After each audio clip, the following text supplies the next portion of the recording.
ಎಲ್ರಿಗೂ ಮಹಾಶಿವರಾತ್ರಿ ಹಬ್ಬದ ಶುಭಾಶಯಗಳು.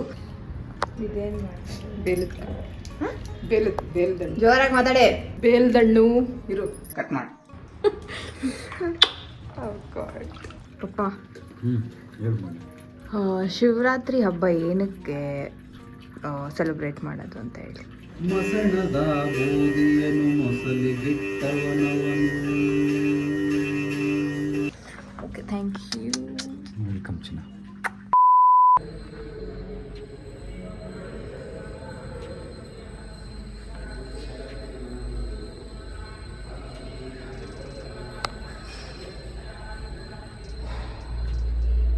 ಫುಲ್ ಹೊಗೆ ಐತೆ.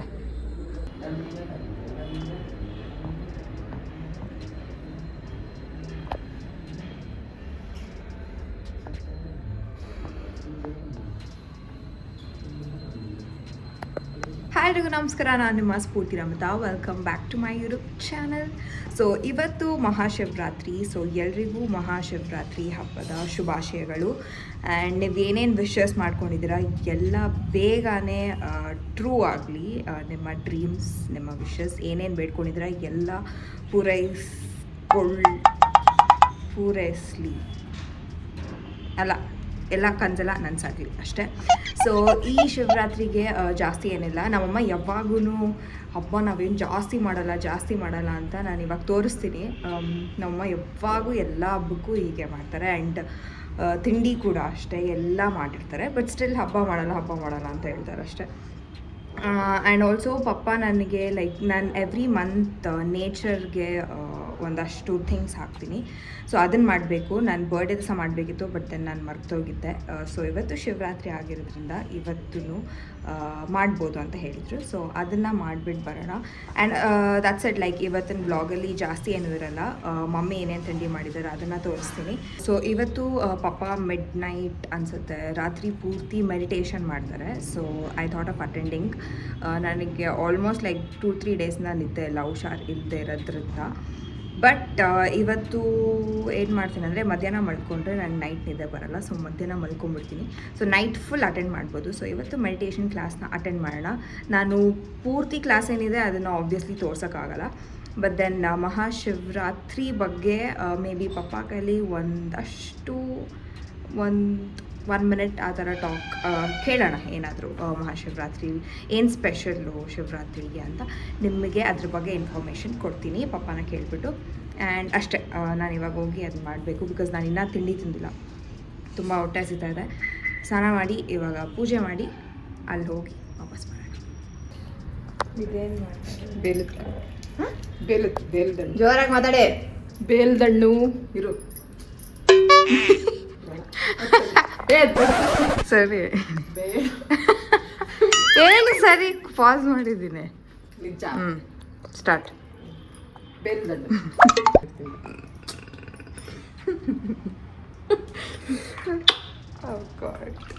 ಸೊ ಪೂಜೆ ಆಗಿದೆ.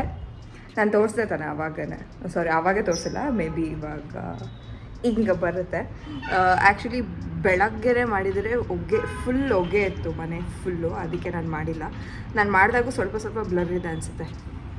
ಬಟ್ ಇಲ್ಲಿ ಸಾರಿ, ಫುಲ್ ವೀಡಿಯೋನ ನೋಡ್ಕೊಂಬನ್ನಿ.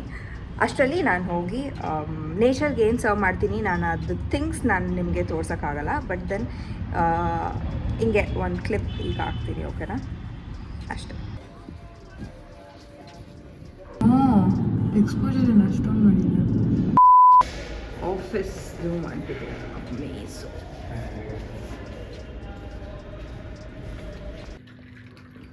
ಪಪ್ಪ, ಶಿವರಾತ್ರಿ ಹಬ್ಬ ಏನಕ್ಕೆ ಸೆಲೆಬ್ರೇಟ್ ಮಾಡೋದು ಅಂತ ಹೇಳಿ. ಆ್ಯಂಡ್ ಸ್ವಲ್ಪ ಇನ್ಫಾರ್ಮೇಷನ್ ಕೊಡಿ. ಸೊ ಒಂದೊಂದು ಕತೆ ಪುರಾಣಗಳಲ್ಲಿ ಒಂದೊಂದು ರೀತಿ ಇದ್ದಾವೆ. ಅದರಲ್ಲಿ ಮೂಲವಾಗಿ ಒಂದು 3 ರೀತಿಯನ್ನು ನಾನು ಹೇಳ್ತೀನಿ. ಸೊ ಮೂಲವಾಗಿ ಶಿವ ಪಾರ್ವತಿ ಮದುವೆ ಆದ ದಿನವನ್ನು ಸೊ ವಿಶೇಷವಾಗಿ ಶಿವರಾತ್ರಿ ಹಬ್ಬ ಅಂತ ಹೇಳ್ತಾರೆ. ಇದು ಮೊದಲನೇದು. ಎರಡನೇದು ಬಂದು ಶಿವ ಲಿಂಗ ರೂಪದಲ್ಲಿ, ಅಂದರೆ ಲಿಂಗ ಪೂಜೆ ಮಾಡ್ತಾರಲ್ಲ, ಆ ಲಿಂಗ ರೂಪದಲ್ಲಿ ಪೂಜೆ ಮಾಡೋದನ್ನು ಲಿಂಗ ಮೊದಲನೇ ಸಲ ಕಂಡಂಥದ್ದು ಅವತ್ತಿಗೆ ಶಿವರಾತ್ರಿ ಅಂತ ಹೇಳ್ತಾರೆ. ಅದು ಯಾವ ರೀತಿ ಅಂದರೆ 3 ಜನದಲ್ಲಿ ವಿಷ್ಣು ಮತ್ತು ಬ್ರಹ್ಮನಲ್ಲಿ ಫೈಟ್ ಆಗುತ್ತೆ. ಯಾರು ದೊಡ್ಡವರು, ನಾನು ದೊಡ್ಡವನು ಅಂತ. ಅದಕ್ಕೆ ಒಂದು ಕೆಲಸ ಮಾಡಿ, ಒಂದು ದೊಡ್ಡದು ಅಗ್ನಿಸ್ತಂಭ ಅಂತೇಳಿ ಕಂಬ, ಅದನ್ನು ಮಾಡ್ತಾರೆ. ಬ್ರಹ್ಮ ಮೇಲೋಗಿ ನೋಡ್ಕೊಂಡು ಬಾ, ಅದು ಎಂಡು ಮುಟ್ಕೊಂಡು ಬಂದರೆ ನಾನು ನಿಮ್ಗೆ ಹೇಳ್ತೀನಿ, ವಿಷ್ಣುನ ಕೆಳಗಡೆ ಹೋಗಿ ಮುಟ್ಕೊಂಡು ಬಾ. ಅವ್ರು ಎಷ್ಟೇ ಮೇಲೋದ್ರೂ ಅದು ಎಂಡೇ ಸಿಗಲ್ಲ, ನೆಟ್ಟಿಗೆ ಹೋಗ್ತಾನೆ ಇರ್ತೀವಿ. ಕೆಳಗಡೆ ಎಷ್ಟೋದ್ರೂ ಅದು ಎಂಡಾಗ್ತಾ ಇರಲ್ಲ. ಅದಕ್ಕೋಸ್ಕರ ಬ್ರಹ್ಮ ಏನು ಮಾಡ್ತಾನೆ, ಆ ಅಗ್ನಿಯಿಂದ ಒಂದು ಇದೆತ್ಕೊಂಡು ಸಂಪಿಗೆ ಹೂವು, ಅಂದರೆ ನಾನು ಮೇಲೆ ಹೋಗಿದ್ದೆ ಅಂತ ಬಂದ್ಬಿಟ್ಟು ಕೆಳಗಡೆ ಬಂದು ಈಶ್ವರಿಗೆ ಕೊಡ್ತಾನೆ. ಅವಾಗ ಈಶ್ವರ ಸುಳ್ಳು ಹೇಳ್ತಾ ಇದೆಯಾ ನೀನು, ಮೇಲ್ಗಡೆ ಹೋಗೋದಕ್ಕೆ ಸಾಧ್ಯವೇ ಇಲ್ಲ ಅಂತೇಳಿ ಅವತ್ತಿಂದ ಶಾಪ ಕೊಟ್ಟಿರೋದು. ಅದಕ್ಕೆ ಬ್ರಹ್ಮನಿಗೆ ಯಾರು ದೇವಸ್ಥಾನ ಕಟ್ಟಲ್ಲ, ಪೂಜೆ ಮಾಡ್ತಾರೆ. ಸೊ ಇದು 2ನೇ ಪ್ರತೀತಿ. 3ನೇದು ಬಂದು ಈ ಮಂಥನ, ಅಂದರೆ ದಾನವರು ಮಾನವರು, ಸೊ ದೇವಗಣಗಳೆಲ್ಲ ಈ ವಿಷಕಂಠ ಅಂದರೆ ಅಮೃತಕ್ಕಾಗಿ ಹಲ ಮಾಡ್ತಾ ಇರ್ತಾರೆ. ಸೊ ಅವಾಗ ವಿಷ ಉತ್ಪತ್ತಿ ಆಗುತ್ತೆ, ಅದೆಲ್ಲ ಇಡೀ ಬ್ರಹ್ಮಾಂಡ ಎಲ್ಲ ಸರ್ವನಾಶ ಆಗುತ್ತೆ ಅಂತೇಳಿ ಆ ವಿಷನ ಶಿವ ಕುಡಿದ್ಬಿಡ್ತಾನೆ. ಕುಡಿದಾಗ ನಮ್ಮ ಹಳ್ಳಿ ಕಡೆ ನೀವೆಲ್ಲ ನೋಡ್ಬೋದು, ಯಾರಿಗಾದ್ರೂ ಹಾವು ಕಚ್ಚಿದ್ರೆ ಮಲಗಿಸಕ್ಕೆ ಬಿಡಲ್ಲ, ಅವ್ರು ಎಚ್ಚರವಾಗಿಟ್ಟಿರ್ತಾರೆ. ಸೊ ಅದಕ್ಕೋಸ್ಕರ ರಾತ್ರಿ ಎಲ್ಲ ದೇವತೆಗಳೆಲ್ಲ ಭಜನೆ ಕೀರ್ತನೆ ಮಾಡ್ತಾ ಶಿವನ್ನ ಎಚ್ಚರವಾಗಿಟ್ಟಿರ್ತಾರೆ. ಎಚ್ಚರವಾಗಿದ್ದರೆ ಈ ಬೆನ್ನು ಮೂಳೆ ನೆಟ್ಟಗಿದ್ರೆ ಅದು ಹೆಚ್ಚಾಗಿ ನಮಗೆ ಊರ್ಧ್ವಮುಖಿ ಆಗೋದಕ್ಕೆ ಅನುಕೂಲ ಮಾಡಿಕೊಡುತ್ತೆ. ಆ ಜಾಗರಣೆ ಪ್ರಯುಕ್ತವಾಗಿ ನೀಲಕಂಠ ಅಂದರೆ ವಿಷ ಕತ್ತಲ್ಲೇ ಉಳಿದ್ಬಿಡುತ್ತೆ ದೇಹದ ಒಳಗಡೆ ಇದೆಯಲ್ಲ, ಅದಕ್ಕೆ ನೀಲಕಂಠ ಅಂತ. ಈ 3 ರೀತಿಯಲ್ಲೂ ಕೂಡ ಜಾಗರಣೆ ಅಂದರೆ ಶಿವರಾತ್ರಿ ಹಬ್ಬವನ್ನು ಆಚರಿಸ್ತಾರೆ.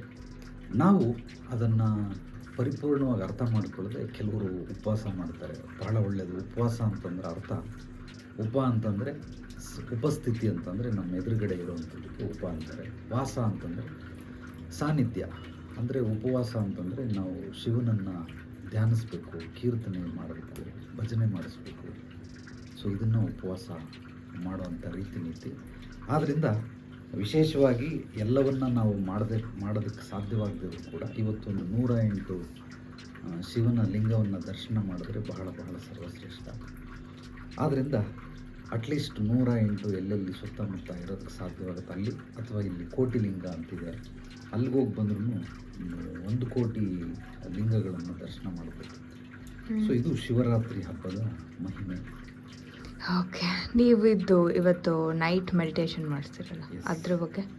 ಇವತ್ತು ಇದೆಲ್ಲ ಧಾರ್ಮಿಕ ಹಬ್ಬವಾಗಿರೋದ್ರಿಂದ ಧಾರ್ಮಿಕವಾಗಿ ಎಲ್ಲರೂ ಮಾಡ್ತಾರೆ. ಬಟ್ ನಾನು ಇವತ್ತು ರಾತ್ರಿ 9 ಗಂಟೆಯಿಂದ 12 ಗಂಟೆವರೆಗೂ ಶಿವನ ಸೂತ್ರಗಳು, ಶಿವನ ಸತ್ವ ಮಹತ್ವ, ಆತನ ಮಹಿಮೆ ಮಹತ್ವವನ್ನು ತಿಳಿಸೋದಕ್ಕೋಸ್ಕರ ವಿಶೇಷವಾದ ಕಾರ್ಯಕ್ರಮ ಇದು. ಆಧ್ಯಾತ್ಮಿಕ ಚಿಂತನ ಮಂಥನ ಕಾರ್ಯಕ್ರಮ. ಯಾವುದೇ ಧಾರ್ಮಿಕವಾಗಿ ನಾವು ಆಚರಣೆಗಳನ್ನು ಮಾಡ್ತಿಲ್ಲ, ಅಂದರೆ ಪುರಾಣಗಳಲ್ಲಿ ಕಥೆಗಳಲ್ಲಿ ಬರೆದಿರೋದು ಅದ್ರ ಬಗ್ಗೆ ಹೇಳೋದಿಲ್ಲ. ಶಿವ ಅಂದರೆ ಏನು, ಶಿವ ಅಂದರೆ ಯಾರು, ಶಿವರಾತ್ರಿ ಏನಕ್ಕೆ ಮಾಡಬೇಕು, ಆಧ್ಯಾತ್ಮಿಕವಾಗಿ ನಾವು ಲೌಕಿಕವಾಗಿ ಎಲ್ಲ ಆಚರಣೆ ಶಾಸ್ತ್ರಗಳನ್ನು ಮಾಡ್ತೀವಿ. ಬಟ್ ಆಧ್ಯಾತ್ಮಿಕವಾಗಿ ಶಿವನ್ನ ತಿಳ್ಕೊಳ್ಳುವಂತಹ ಅತ್ಯದ್ಭುತವಾದಂತಹ ಕಾರ್ಯಕ್ರಮ ಇವತ್ತು ರಾತ್ರಿ ಮಾಡ್ತಾ ಇದ್ದೀನಿ. ಆಸಕ್ತಿ ಇರೋರು ಕಾಂಟ್ಯಾಕ್ಟ್ ಮಾಡ್ತೀವಿ. Okay, thank you. ವೆಲ್ಕಮ್ ಚಿನ್ನ. ಸೊ ಫೈನಲಿ 12 o'clock ಇವಾಗ ನಾಷ್ಟ ತಿಂತಾ ಇದ್ದೀನಿ. ದೇವ್ರ ಮನೆಲ್ಲ ಇಲ್ಲಿ ನೋಡಿ. ಏನ್ರದ್ದು ಇದು ಲಡ್ಡು?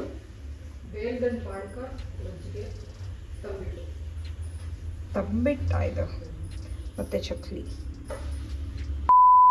ಮೊದಲಿಗೆ ಮಹಾಶಿವರಾತ್ರಿ ಹಬ್ಬದ ಶುಭಾಶಯಗಳು. ಸೊ ಇವತ್ತು ಎಲ್ಲರೂ ಜಾಗರಣೆ ಇರಬೇಕು. ಶಿವರಾತ್ರಿ ಹಬ್ಬದ ಮಹತ್ವ ಸಾಕಷ್ಟು ಸೋಷಿಯಲ್ ಮೀಡಿಯಾ ಸಿಕ್ಕಾಪಟ್ಟೆ ಸ್ಟ್ರಾಂಗ್ ಆಗಿರೋದ್ರಿಂದ ಎಲ್ಲರಿಗೂ ಗೊತ್ತಿರುತ್ತೆ ವಿಚಾರ. ಬಟ್ ಗೊತ್ತಿರೋ ವಿಚಾರಗಳನ್ನು ನಾನಿಲ್ಲಿ ಇವತ್ತು ಹೇಳೋದಕ್ಕೆ ಬಂದು ಇವನ್ನ ಸತ್ವ ಮಹತ್ವ ಮಹಿಮೆ, ಶಿವ ಅಂದರೆ ಯಾರು, ಶಿವ ಅಂದರೆ ಏನು, ಆ ಪರಿಜ್ಞಾನ ಅನ್ನೋದು, ಅದ್ರ ಬಗ್ಗೆ ಮಾಹಿತಿಗಳನ್ನು ತಿಳಿಸೋದಕ್ಕೋಸ್ಕರ ಬಂದಿದ್ದೀನಿ.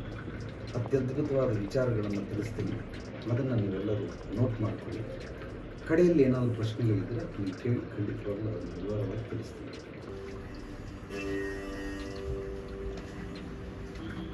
ಮಸಣದ ಬೂದಿಯನು ಮೊಸಲಿಗಿಟ್ಟವನವನು, ಮಸಣದ ಬೂದಿಯನು ಮೊಸಲಿಗಿಟ್ಟವನವನು, ಭಸ್ಮವಾಗಲು ನಾನು ಅವನ ಪಾಲು. ಭಸ್ಮವಾಗಲು ನಾನು ಅವನ ಪಾಲು. ಚರ್ಮದೊಗಲನು ಹೊತ್ತ ಕರ್ಮಟನು ಅವನು, ಚರ್ಮದೊಗಲನು ಹೊತ್ತ ಕರ್ಮಟನು ಅವನು. ಧರ್ಮ ಕರ್ಮದ ಮರ್ಮ ಅವನೇ ಕೇಳು, ಧರ್ಮ ಕರ್ಮದ ಮರ್ಮ ಅವನೇ ಕೇಳು. ಮಸಣದ ಬೂದಿಯನು ನೊಸಲಿಗಿಟ್ಟವನವನು, ಭಸ್ಮವಾಗಲು ನಾನು ಅವನ ಪಾಲು. ನಾನು ನಾನೆಂದೆನಲು ನಾನಿಲ್ಲ ಎನ್ನುವವನು, ನಾನು ನಾನೆಂದೆನಲು ನಾನಿಲ್ಲ ಎನ್ನುವವನು. ನಾನಿರುವ ಕಡೆಯೆಲ್ಲ ಅವನಿರುವನು, ನಾನಿರುವ ಕಡೆಯೆಲ್ಲ ಅವನಿರುವನು. ನಾನು ನೀನೆಂದೆನ್ನುವ ಭಾನುಭೂಮಿಯ ನಡುವೆ, ನಾನು ನೀನೆಂದೆನ್ನುವ ಭಾನುಭೂಮಿಯ ನಡುವೆ. ಕಂಡು ಕಾಣದ ಹಾಗೆ ಅರಿತಿರುವನವನು, ಕಂಡು ಕಾಣದ ಹಾಗೆ ಅವಿತಿರುವನವನು.